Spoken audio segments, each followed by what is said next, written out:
Shalom saudara terkasih dalam Tuhan, senang bertemu dengan Anda dalam sesi 5 menit yang memberkati.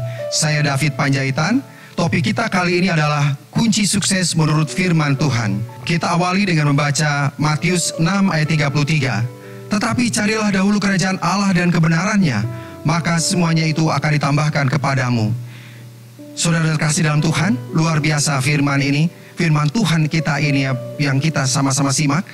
Seperti kita ketahui, di dunia sekuler berkembang teori sumber daya manusia akhir-akhir ini yang dikenal dengan istilah 3 kunci sukses. Ini adalah bila ingin seseorang hidupnya sukses, dia harus memiliki 3 hal. Yang pertama, purpose atau tujuan, cita-cita hidup. Misal, dalam 5 atau 10 tahun yang akan datang, saya ingin menjadi seorang programmer, saya ingin menjadi seorang pengusaha kuliner, saya ingin menjadi sukses, menjadi manajer, direktur, dan sebagainya. Yang kedua, seseorang dikatakan sukses apabila orang tersebut memiliki kepandaian dalam membuat rencana kerja, menjalankan pekerjaannya dengan kerja keras, banting tulang dan mencapai sasaran dan cita-citanya, purpose tadi. Yang ketiga adalah seseorang dikatakan sukses apabila dia berhasil memaksimalkan potensi, bakat atau keahlian yang mendukung cita-citanya tersebut. Sekolah tinggi, kuliah, mencari ilmu, berlatih musik dan sebagainya untuk mencapai cita-cita tersebut. Semuanya tersebut yang 3 hal di atas didasarkan pada kemampuan dan usaha manusia semata-mata, dengan tenaga dan upayanya semata-mata. Seperti kita tahu bahwa firman Tuhan telah ada sejak 2000 tahun bahkan lebih sejak perjanjian lama. Firman Tuhan telah memberkati kita umatnya, bahwa ketiga hal tersebut sudah jauh-jauh sebelumnya diberitahukan kepada kita melalui firman-Nya.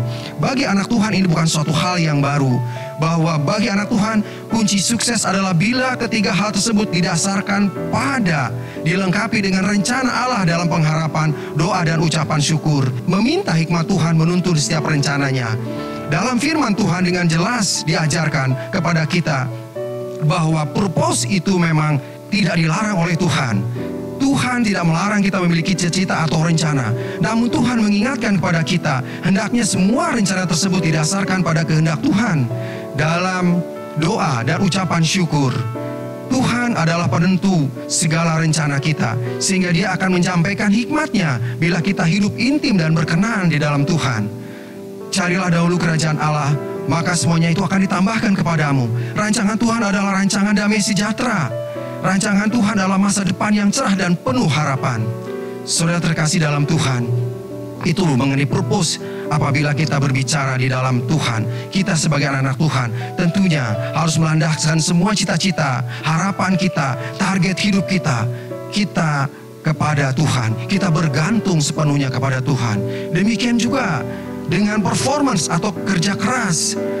Dalam pandangan anak-anak Tuhan, dengan jelas Tuhan telah mengatakan dan mengajarkan kepada kita untuk melakukan segala sesuatu dengan sungguh-sungguh, melakukan segala sesuatu dengan extra mile, melakukan yang terbaik dengan apa yang kita kerjakan, melakukan segala sesuatu dengan senang hati dan totalitas, seperti untuk Tuhan dan bukan untuk manusia. Tentu hasil kerja anak Tuhan nantinya akan berbeda karena dilakukan dengan sungguh-sungguh. Seperti dalam Kolose 3 ayat 23 dikatakan, apapun juga yang kamu perbuat, perbuatlah dengan segenap hatimu seperti untuk Tuhan dan bukan untuk manusia. Bukankah Tuhan Yesus pun telah mengajarkan kepada kita, apabila kita dipaksa berjalan 1 mil, maka kita berjalan 2 mil. Dan bagaimana Tuhan Yesus telah menjadi role model, menjadi teladan bagi kita, di mana Dia sendiri menjalankan kehendak Bapanya, menyelesaikan tugasnya dengan penuh tanggung jawab dan totalitas, sampai memikul salib, bahkan mati di kayu salib. Bukankah ajaran Tuhan lebih luar biasa? Bila kita lakukan dengan setia, saudara-saudaraku, Tuhan bukan hanya mengajarkan kerja keras, tetapi lebih dari itu, yakni kesetiaan dan ketaatan. Inilah kunci kesuksesan yang sebenarnya. Dunia pun mengakui hal ini. Yang ketiga, kita berbicara tentang potensi atau talenta atau bakat. Dalam Kamus Besar Bahasa Indonesia berarti pembawaan seseorang sejak lahir. Talenta juga berarti bakat dalam dunia pendidikan. Talenta juga dikenal dengan potensi atau keahlian. Bahkan di dalam Alkitab, talenta juga dikatakan modal atau uang atau harta. Di dalam Matius 25 ayat 14-15, di sana dikatakan bagaimana seorang kaya menitipkan hartanya, talentanya kepada hamba-hambanya. Ada yang 5 talenta, ada yang 2, bahkan ada yang 1. Nah, talenta di sini berbicara tentang potensi. Karunia tersebut berbeda-beda. Ada yang menonjol dalam musik, ada yang menonjol dalam pelajaran, sains, public speaking, teknik, dan lain-lain. Tuhan berikan semuanya itu dengan cuma-cuma. Kita diminta Tuhan untuk mengembangkan bakat tersebut, keahlian tersebut untuk dikembangkan. Tuhan ingin potensi tersebut digunakan untuk kemuliaan namanya. Potensi dan keahlian bukan semata-mata untuk kepentingan diri sendiri, saudara-saudaraku, tapi terlebih untuk memuliakan Tuhan dan memberkati orang lain. Alangkah marahnya Tuhan apabila kita tidak mengembangkan potensi kita dan malah menyalahkan Tuhan, seperti yang kita baca dalam Matius 25 ayat 14-15 kali tentang hambanya yang tidak setia tersebut. Talenta itu untuk kesejahteraan kita, saudara-saudara. Tuhan berikan untuk kesejahteraan kita, untuk kemuliaan namanya. Mari kita lihat dalam Matius 25 ayat 21. Kita lihat di situ bagaimana hamba yang setia Tuhan berikan berkat, Tuhan berikan promosi dengan perkara yang lebih besar. Mari saudara-saudaraku, itulah kunci sukses menurut firman Tuhan.